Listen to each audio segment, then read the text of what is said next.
உங்களின் ஆன்மீக பயணங்களுக்கு யாத்திரை.com உடன் இணைந்திடுங்கள். கால் 9457600000. நான் ஒரு கேரக்டர் சொன்னேன்னா அதுக்கு ரிலேட்டடான ஒரு 5-6 கேரக்டர் அவர் லைஃப்ல பார்த்துருக்காரு. இதுல எந்த மாதிரி நான் பண்ணணும் அப்படின்னு கேட்குற அளவுக்கு ஒரு லைஃப் அவருக்குள்ள இருக்கு. ஸோ அப்படி ஒரு லைஃபை இதை வாழ்க்கையா நினைக்கிற ஒரு மனிதராக நான் பார்க்குறேன். பொல்லாதவன் ஆரம்பிச்சு ஆடுகளம், வடசென்னை, இன்னைக்கு விடுதலை வரைக்குமே மாறுபட்ட கதைக்களங்கள். அவருடைய இந்த படைப்புலகத்தை அவர் எப்படி கிரியேட் பண்றாரு? அந்த ஒரு பேராகிராஃப்னால நான் வெற்றிமாறன் சாரை டிஸ்கிரைப் பண்ண முடியும். ஸோ அதனால நம்ம அதை அப்படி தான் பார்க்கணும். அது ஒரு டோட்டாலிட்டி தான் அது. இப்போ ஆசானை பற்றி சொல்றதுக்கு நிறையா இருக்கும். இதுதான் என்னுடைய ஆசான்னு சொன்னா அது என்னவா இருக்கு சார்? சினிமா மட்டும் லைஃப் கிடையாது, அதை தாண்டி ஒரு மனிதனாக எப்படி இருக்கணும் இந்த அண்டர்ஸ்டாண்டிங்கும் சொல்லிக் கொடுக்குறாரு. ஸோ லைஃப்பை கற்றுக் கொடுத்த ஒரு குருன்ற மாதிரி சொல்லலாம். மண், பொன், பெண் அப்படின்னு 3 ஹுக் பாயிண்ட்ஸ். இந்த ஸ்டோரி டெல்லிங்கான இந்த பேட்டர்ன் எப்படி சார் நீங்க டிசைன் பண்றீங்க? எவ்வளோ சிம்பிளாக நம்ம கதையை மாற்றுறோம், அப்புறம் எவ்வளோ இன்ட்ரெஸ்டிங்காகவும் மாற்றுறோம். இது ரெண்டும் சேர்ந்த ஒரு முயற்சி தான். இவர் சரியான ஒரு நபரா இருப்பாரு அந்த ரோலுக்கு அப்படிங்கிறதுல எதனுடைய அடிப்படையில் அவர் கதாபாத்திரத்தினுடைய தேர்வு இயக்குனருக்கு அமைது சார்? இந்த படத்தோட இது வந்து எப்படி இருக்குன்னா, அவங்க வந்து என்ன சூஸ் பண்ணாங்க. தயாரிப்பாளரும் நடிகரும் முடிவு பண்ணி நம்ம ஒரு படம் பண்ணலாம்னு முடிவு பண்ணும்போது சரியான இயக்குனர் அவங்க தேர்ந்தெடுக்க ஆன இதுல வந்து நான் அவங்களோட அமைஞ்சது.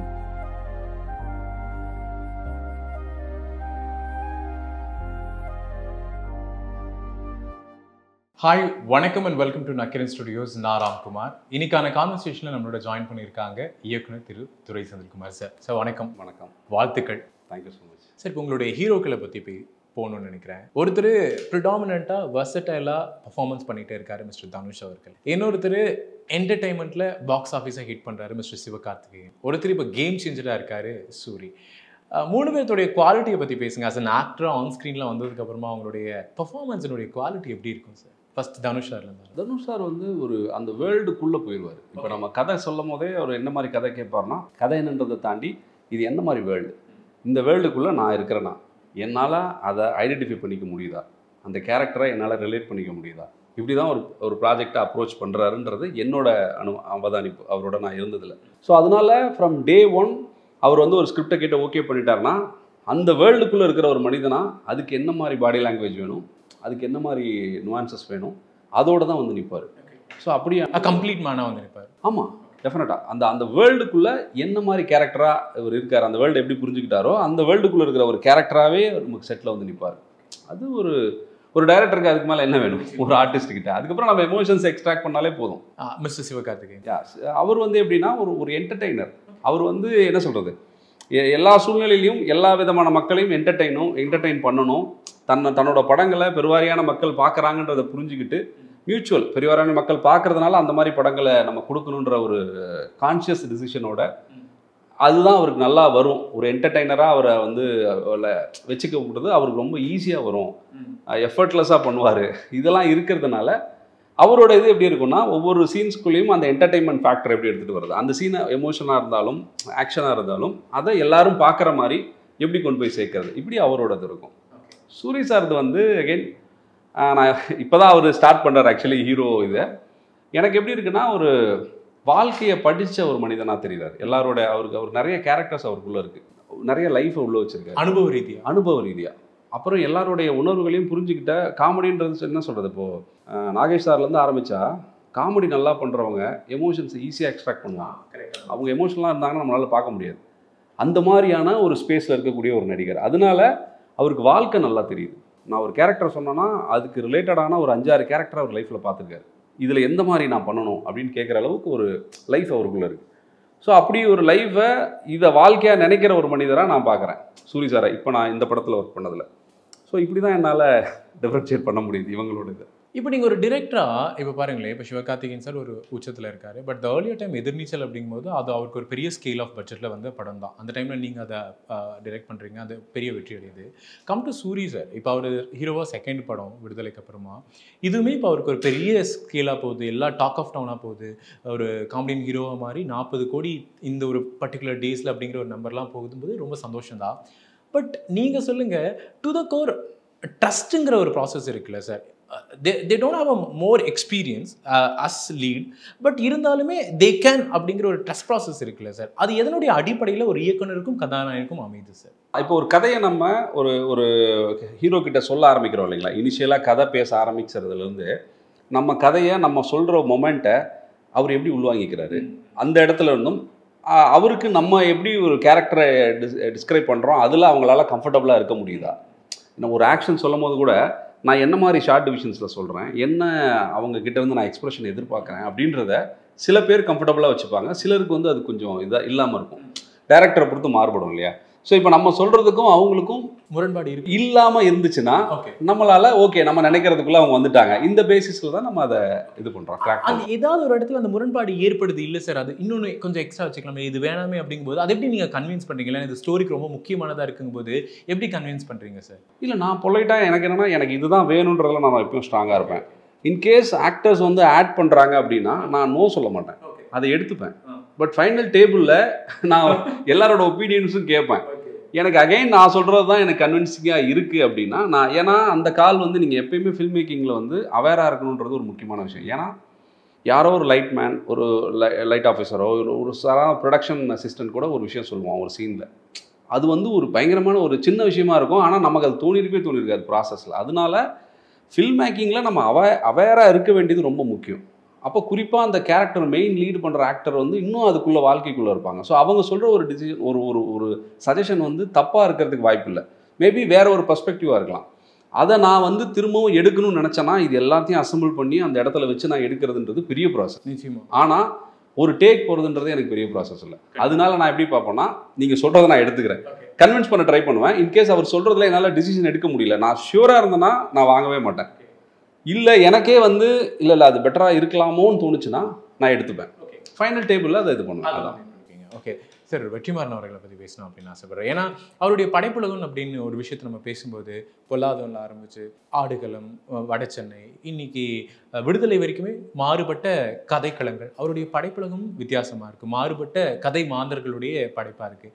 நீங்கள் அவரோட ஒர்க் பண்ணியிருக்கீங்க, அவரை பற்றி கொஞ்சம் உங்களுக்கு நிறைய புரிதல் இருக்கிறதுனால அவருடைய இந்த படைப்புலகத்தை அவர் எப்படி கிரியேட் பண்ணுறாரு, அந்த கதை மாந்தர்களுக்கான அந்த கேரக்டர் ஆர்க் எப்படி டிசைன் பண்ணுறாரு, எதனா அடிப்படையில் அமையுது சார் அதெல்லாம்? இல்லை, அவருக்கு இருக்கக்கூடிய லிட்ரரி பேக்ரவுண்ட் இருக்கு இல்லையா, ரொம்ப ஸ்ட்ராங்கான அவர் இங்கிலீஷ் லிட்ரேச்சர் படித்தவர். ஆங்கில இலக்கியம் மட்டும் இல்லாமல் நிறைய நாவல்களும் புதினங்களும் தமிழ்லேயும் சரி அதை படித்தவர். லைஃபோட நுவான்சஸ், வாழ்க்கையினுடைய இதெல்லாம் தெரிஞ்சவர். எளிய மனிதர்களிருந்து தான் வாழ்க்கை வந்து வாழ்க்கையில் அவங்கக்கிட்ட தான் சுவாரஸ்யம் இருக்குது, அவங்களால தான் இந்த உலகம் வந்து இன்னும் மேம்படுது, அந்த கதைகள் தான் இன்னும் பெருசாக போய் சேருன்ற ஒரு இது வச்சுருக்கிறவர். அதனால எனக்கு அவரோட சென்சிட்டிவிட்டி தான் அது. இப்போ நீங்கள் அதை வந்து வார்த்தைகளால் நான் சொல்கிற ஒரு பேராகிராஃப்னால நான் வெற்றிமாறன் சாரை டிஸ்கிரைப் பண்ண முடியும். நான் என்ன சொல்கிறேன்னா, அந்த சென்சிபிலிட்டி இத்தனை வருஷம் ஒரு 30 இயர்ஸோ அவர் இந்த இண்டஸ்ட்ரிக்கு அவர் ரொம்ப ட்ரூவாக இருந்து சில விஷயங்களை லிட்ரரி பேக்ரவுண்ட்லேருந்து வந்து அதை கற்றுக்கிட்டு சினிமாவோட பேசிக்ஸை கற்றுக்கிட்டு அதோட உள்ளே போய் வேர்ல்டு சினிமா பார்த்து, அது மட்டும் இல்லாமல் உலகத்தை பற்றின சென்சிட்டிவிட்டி வச்சுக்கிட்டு அவரோட பொலிட்டிக்கல் நாலேஜ், இது எல்லாம் சேர்ந்து தான் ஒரு படம். ஸோ அதனால நம்ம அதை அப்படி தான் பார்க்கணும். அது ஒரு டோட்டாலிட்டி தான் அது. அவர் ஏன் அதை பண்ணுறாரு, சிலது வந்து இன்ஸ்டிங்டிவாகவே அவருக்கு அப்படி தான் வரும். அவரால் நல்ல படம் மட்டும் தான் எடுக்க முடியும். ஏன்னா அவர் அந்த அளவுக்கு ட்ரெயின் ஆகியிருக்காரு, அவருக்குள்ள அந்த மாதிரி விஷயங்கள் கரெக்டான இதில் இருக்குது. இன்பில்டாகவே அவர் அப்படியே இருக்கிறதுனால இல்லை, அவர் அதுக்கான தயார்படுத்திக்கிட்டாரு தன்னை, அதுக்கான அவேர்னஸோடு இருந்தார். சிலது வந்து நேச்சர் அவருக்கு செஞ்சு கொடுத்தது. இது எல்லாமே சேர்ந்து தான் அவர். அதனால நம்ம அதை அப்படி தான் நம்ம அதுலேருந்து ஓகே இதுலேருந்து நம்ம என்ன கற்றுக்கலாம், நமக்குள்ளே இருக்கிற விஷயங்களை நம்ம எப்படி பண்ண முடியும், இப்படி தான் நம்ம அதை 2 விதமாக பார்க்கலாம். ஸோ இப்போ நீங்கள் கேட்டதோட இது வந்து இதுதான். மதிப்பிற்குரிய திரு பாலு மகேந்திரா அவர்கள் தமிழ் சினிமாவினுடைய தவிர்க்க முடியாத மதிப்பிற்குரிய ஒரு நபர் அப்படின்னு சொல்லலாம். நான் முதலே சொன்ன மாதிரி சார், உங்ககிட்ட நாங்கள் நிறைய கற்றுக்கலாம் அப்படின்னு நான் ஒரு பேச்சு சொல்லும்போது I think I'm from that அப்படின்னு சொன்னீங்க. அப்போ ஆசானை பற்றி சொல்கிறதுக்கு நிறையா இருக்கும். இதுதான் என்னுடைய ஆசான்னு சொன்னால் அது என்னவா இருக்கும் சார்? கரெக்ட். என்னன்னா அவர் ஒரு சினிமா மாணவனாக நம்ம எப்படி இருக்கணுன்றதை கற்றுக் கொடுத்தவர். வெறும் படைப்பாளியாக மட்டும் இங்கே இருக்கக்கூடாது, அதை தாண்டி லைஃப் எப்படி அண்டர்ஸ்டாண்ட் பண்ணிக்கணும், இந்த ஏரியாக்களை எங்களுக்கு கற்றுக் கொடுத்தவர். அதனால என்னன்னா ஹைலியும் லோவ்லியும் ஒரு படைப்பாளி எப்படி இருக்கணும். உனக்கு ஒரு சக்ஸஸ் வருதுன்னா அது முழுமையாக உன்னோட சக்ஸஸ் கிடையாது. ஈவன் சொல்லப்போனால் ஒரு என்ன சொல்கிறது, ஒரு கடவுள் நம்பிக்கையோ அப்படியான ஆளும் கிடையாது.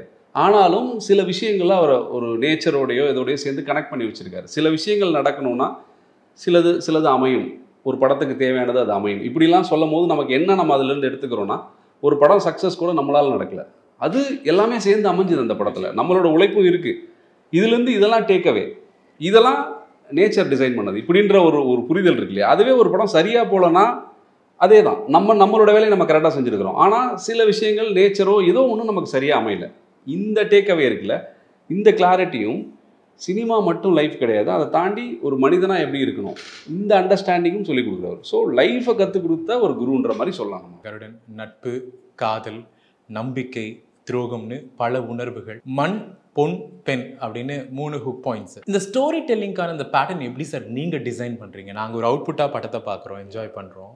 பட் நீங்கள் அந்த ஸ்டோரி டெல்லிங்கை எப்படி வந்து ஃபைனல் டிராஃப்ட் ரெடி பண்ணுறீங்க? இல்லை, எப்படின்னா ஒவ்வொரு கதைக்கும் ஒவ்வொரு வடிவம் நம்ம சூஸ் பண்ண வேண்டியிருக்கும். அப்புறம் அந்த வடிவம் எதுக்காக நம்ம தேர்ந்தெடுக்கிறோன்னா, மக்களுக்கு எளிமையாக அந்த கதை புரியறதுக்கும் அவங்க அதை உள்வாங்கிக்கிறதுக்கும், அதை எவ்வளோ சிம்பிளாக நம்ம கதையை மாற்றுறோம், அப்புறம் எவ்வளோ இன்ட்ரெஸ்டிங்காகவும் மாற்றுறோம், இது ரெண்டும் சேர்ந்த ஒரு முயற்சி தான் அந்த வடிவத்தை நம்ம தேர்ந்தெடுக்கிறதுக்கான அந்த அந்த இது. சார், இப்போது தமிழ் சினிமாவுடைய ஒரு கேம் சேஞ்சராக இருக்கார் சூரிய அவர்கள். ஏன்னா அது வரைக்குமே, விடுதலைக்கு முன்னாடி வரைக்குமே நம்ம பார்த்துட்டு இருந்த ஒரு ட்ராக் இல்லை அவரோட சினிமாவோட ஃபிலிமோகிராஃபியில் வந்த படங்கள் வித்தியாசம். பட் இப்போ அடுத்தது விடுதலைக்கு அப்புறமா கருடனில் it is totally different change over தான். ஸோ இவர் சரியான ஒரு நபராக இருப்பார் அந்த ரோலுக்கு அப்படிங்கிறதுலாம் எதனுடைய அடிப்படையில் ஒரு கதாபாத்திரத்தினுடைய தேர்வு இயக்குனருக்கு அமையுது சார்? இல்லை, அது இப்போ ஒரு படத்தினுடைய ஒவ்வொரு படமும் ஒவ்வொரு அடிப்படையில் தான் அது உருவாகுது. இந்த படத்தோட இது வந்து எப்படி இருக்குன்னா, அவங்க வந்து என்ன சூஸ் பண்ணாங்க, தயாரிப்பாளரும் நடிகரும் முடிவு பண்ணி நம்ம ஒரு படம் பண்ணலாம்னு முடிவு பண்ணும்போது சரியான இயக்குனரை அவங்க தேர்ந்தெடுக்க இதில் வந்து நான் அவங்களோட அமைஞ்சது. ஸோ அப்படிதான் இந்த ப்ராஜெக்ட் கிடைச்சது. ஸோ நான் இனிஷியலாகவே இந்த ப்ராஜெக்ட்குள்ளே போகும்போதே Soori sir hero, Kumar sir ப்ரொடியூசர்ன்ற மாதிரி தான் நான் உள்ளே போகிறேன். ஸோ அப்போ அந்த கதையும் இவருக்காக ஒரு டெய்லர் மேட் ரோல் நம்ம பண்ணணும் அப்படின்னு தான் நம்ம கதையவே ஒர்க் பண்ண ஆரம்பிக்கிறோம். ஸோ இந்த ப்ராஜெக்ட் அப்படி தான் அமைஞ்சது. ஒரு டிஃப்ரெண்ட்டான ஒரு character play and also like அவருடைய கான்வர்சேஷனை மற்றவங்களுக்கும் கர்ணன் கிட்ட பேசும்போது இருக்கக்கூடிய வித்தியாசமான தன்மை நம்ம பார்க்குறோம். மற்றவங்களோட இயல்பாக பேசக்கூடியவர் கர்ணன் என்ன அப்படின்னு ஒரு கேள்வி கேட்கும்போது டபடபடன்னு அந்த டைலாக்கை இன் அவுட் வந்து மேக்ஸிமம் ஸ்பீடில் பேசி முடிச்சிடுவார். அதுக்கப்புறம் அது பேசுகிற வாய்ப்பும் அவருக்கு இருக்காது. ஸோ அவருடைய கேரக்டர் ஸ்கெட்ச் நீங்கள்லாம் டிசைன் பண்ணதுக்கப்புறம் அவர்கிட்ட டெலிவரி பண்ணும்போது அவரோட அப்சர்வேஷன் என்னவாக இருந்துச்சு சார்? அது எப்படி அவர் எடுத்துக்கிறாரு? நம்ம அந்த அது தப்பான விஷயம் கிடையாது. ஒரு நம்ம அந்த கேரக்டரே வந்து ஒரு நாய்க்கு ஒப்பிட்டு அதை டிசைன் பண்ணுறோம் அப்படிங்கும்போது அவருடைய புரிதல் என்னவா இருக்குது சார்? இல்லை, இது மியூச்சுவலாக இந்த கேரக்டர் டிசைன் பண்ணிட்டு தான் இந்த கதைக்குள்ளேயே நாங்கள் நகர்றோம், நானும் சூரி சாரும். அப்படின்னும் போது இப்படி ஒரு கதாபாத்திரத்தோட நம்ம போகிறோம். அது பேசிக்கான ஒரு இது இருக்கும்ல, ஒரு எல்லாராலையும் சாதாரணமாக பார்க்கப்படக்கூடிய ஒரு நாயாக நினைக்கக்கூடிய ஒருத்தனுடைய சொக்கன்ற ஒரு கேரக்டருடைய கதையை தான் நம்ம பண்ண போகிறோன்றது தான் இனிஷியலாக நாங்கள் டிஸ்கஸ் பண்ணிவிட்டு இந்த கேரக்டர் டிஸ்கஸ் பண்ணிட்டு தான் உள்ளே போகிறோம். ஸோ அதனால எனக்கு அவர் இதில் ரொம்ப சிரமப்படுறதுக்கான தேவைகளும் இல்லை.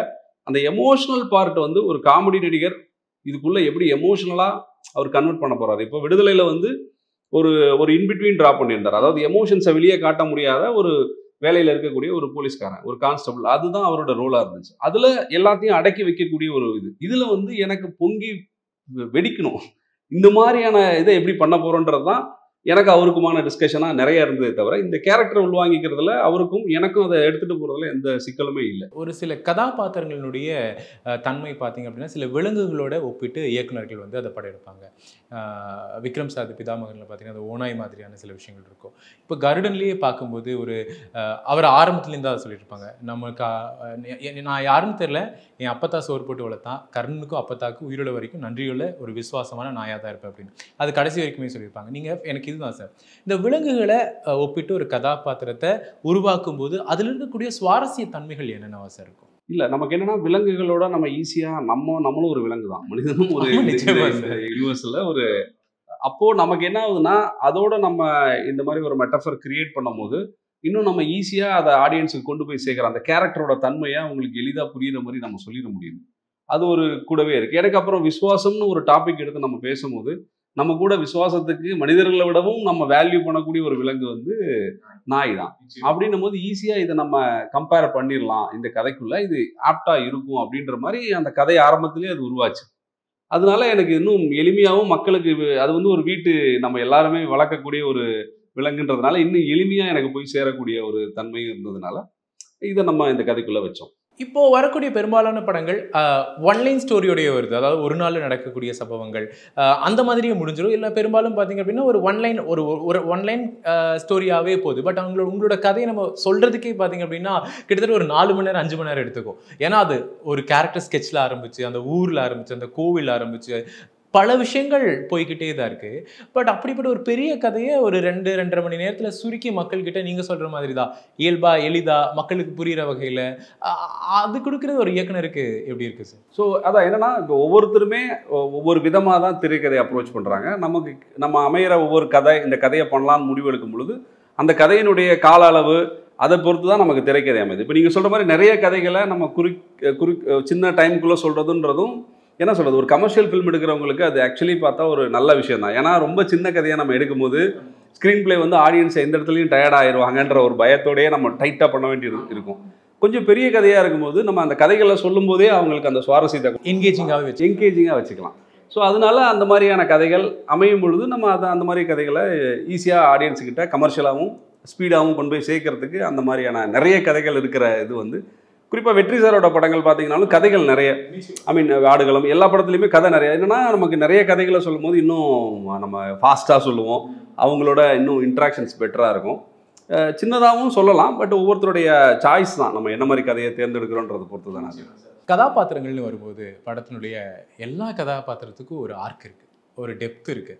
இப்போ குறிப்பாக பார்த்தீங்க அப்படின்னா சசிகுமார் சாராக இருக்கலாம், சமுத்திரக்கனி சார் ஓப்பனிங்கில் ஆரம்பிச்சு கரெக்டாக ஒரு க்ளோசிங் வரைக்கும் கொண்டு வந்ததாக இருக்கலாம். வடிவுக்கரசி அம்மாவை ரொம்ப நாளுக்கு அப்புறமா மறுபடியும் அந்த ஒரு ஃபுல் ஃப்ளெஜ்டோட அந்த கோவிலில் சுற்றி நடந்து வரும்போது மறுபடியும் அவங்களுக்கான ஈக்குவலாக எல்லாத்துக்குமே ஒரு ஸ்பேஸ் இருந்தது சார்.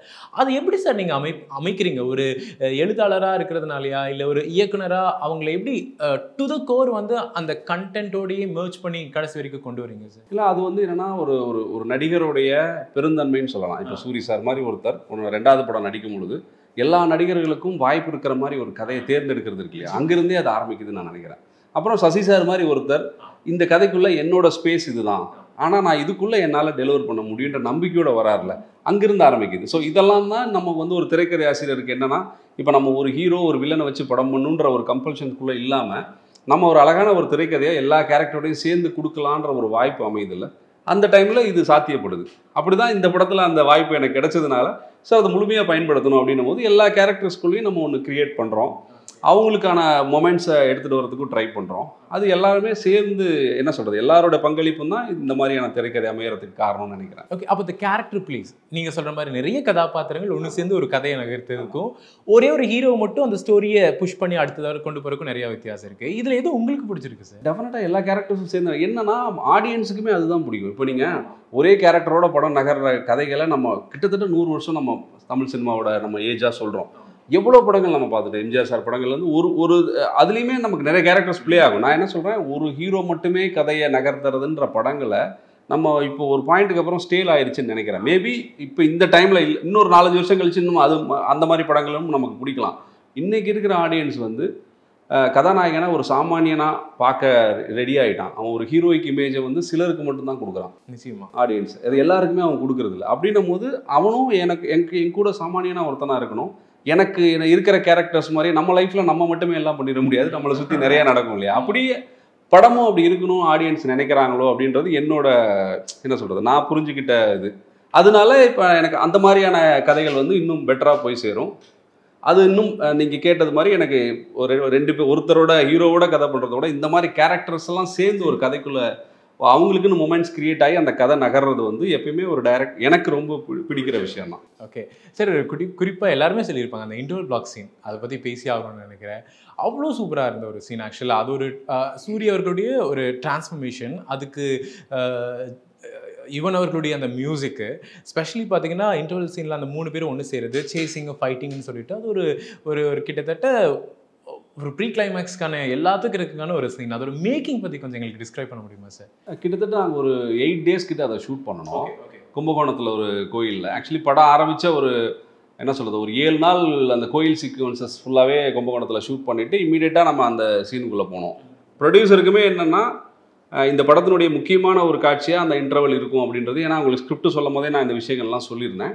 படத்தினுடைய ஹை பாயிண்ட் இங்கிருந்து தான் படத்தினுடைய டேக் ஆஃப் ஆரம்பிக்குது, செகண்ட் ஹாஃப் ஃபுல்லாக இதில் தான் போகும் அப்படின்றதுனால அந்த சீக்வன்ஸுக்கு அவருமே ஒரு இம்பார்ட்டன்ஸ் கொடுத்துருந்தார். அதனால தான் எங்களால் அவரோட சப்போர்ட்டில் தான் அவ்வளோ க்ரௌடை கூப்பிட முடிஞ்சுது.